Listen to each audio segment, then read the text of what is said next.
On this cloudy Monday morning, before I'd even had coffee, I texted my husband, "We're having a no-spend week. The goal, spend nothing, except for our automatic payments and any bills due. Even groceries were going to be off the table." We'd talked about it in passing before, but this time I wanted to push our savings as much as possible. Hi, I'm Ariel, a Christian wife and stay-at-home mum to our two lovely boys here in New Zealand. I share a lot online about personal finance and wealth building from a biblical perspective. Welcome along. Now, Mondays are always linen reset days in our house. Many hands make light work, so the boys helped strip the beds. It turned into a deep thinking session while we worked, and apparently pulling pillowcases into a bucket is highly entertaining. Since we'd all been a bit under the weather lately, staying local and skipping small event costs was actually quite easy. But the real challenge, groceries. This was our biggest expense. But my culinary creativity was bursting. We had leftover soups and meats in the freezer, plus some plant-based proteins we needed to use. After a much-needed post-breakfast cleanup, I did a full pantry inventory and made a rough meal plan to last until Sunday. Definitely got trickier as the week went on, but so far I was feeling pretty good about myself. We even decided to go a week without butter. Not because we wanted to, but because we run out. It's going to be hard for baking, but I figured we'd survive. I began by pulling everything out of the cupboard and making a rough list of the meals that we could make. Once I'd figured this out, I wrote them all down in our calendar, which lives on the fridge, so I knew what we would be doing for dinner that day. For breakfasts, we kept it pretty simple with porridge. I did a few things for baking and made some sourdough breads for lunch. Tuesday was bake day. I prepped slow-cooked beef, made peanut butter chocolate protein bliss balls, carrot cake oat cookies, cheese muffins, and sourdough tortillas. We turned chili con carne from the freezer into lunches for the week, and I aimed for one small outing a day for fresh air. Layered in 3 merinos because winter here in New Zealand has been bitterly cold. If you're at home like me, I think that this is a lot easier than if you're working a 9 to 5. Now, it's not to say that I don't think you can do this, but I just think that you might need a little bit more time. I think most people would be really surprised how easy it is to make a lot of these everyday items from home. I'm talking bread, pasta sauce, protein bars, etc. For me, this challenge is about leveling up our savings, but even though I make most of our food from scratch, it's forced me to make some items we don't typically use.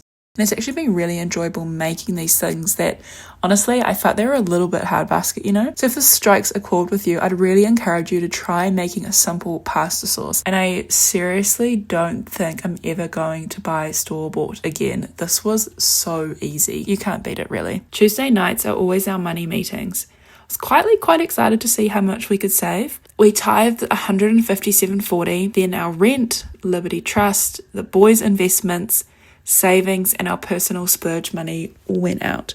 The only extras that we had was $20 for raw milk from the farm, $10.34 to post a designer wardrobe package, and a toothpaste for the boys for $3.49 because oral hygiene is non-negotiable. After this, we only had 2 bills due, physio and Ben's gym membership.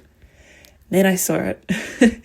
The balance left in the account after all that went out, $1.14. Now, Ben's take-home pay is slightly less right now because we're paying off some Makita tools he needs for work, but I was still surprised.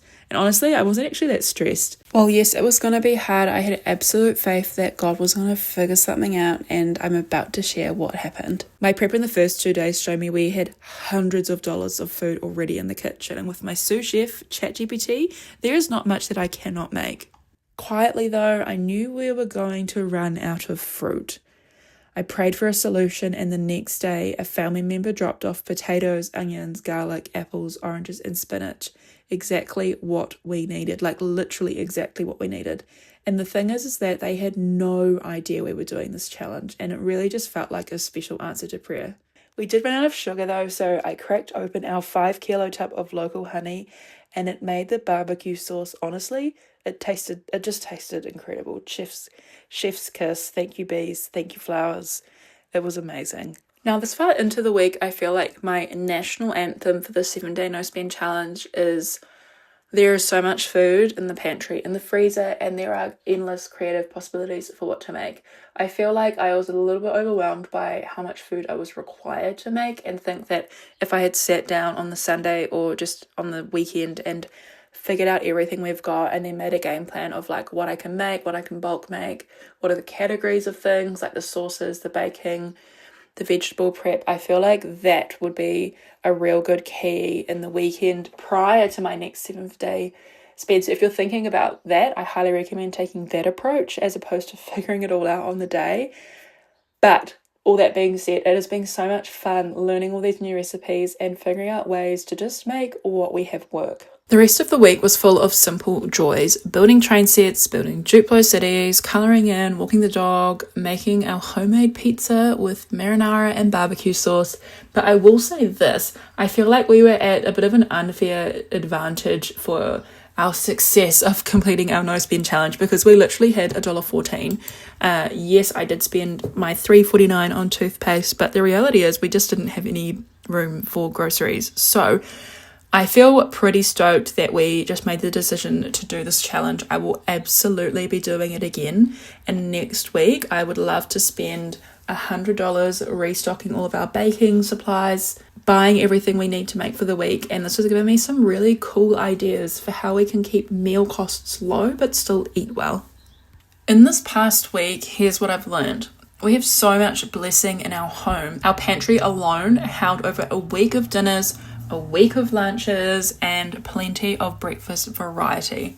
Secondly, God knows our needs and provides in his timing. Looking at that end of week balance, it's a little bit frightening, I think. And in the past, I probably would have been like freaking out. How are we going to afford food? How are we going to figure it out? But the more that we have sat down every week and prayed over our finances and being faithful in our tithes, that stress just doesn't really I don't know. I just don't really register it, to be honest. Obviously, we still need to make things work. But in this week's circumstances, we had our prayers answered in less than 12 hours, which is pretty amazing. All glory to God. And then the third thing I learned was children don't need constant spending to feel loved. Now, seriously, after watching this, would you try a no spend week? Let me know, and I'll see you in the next one.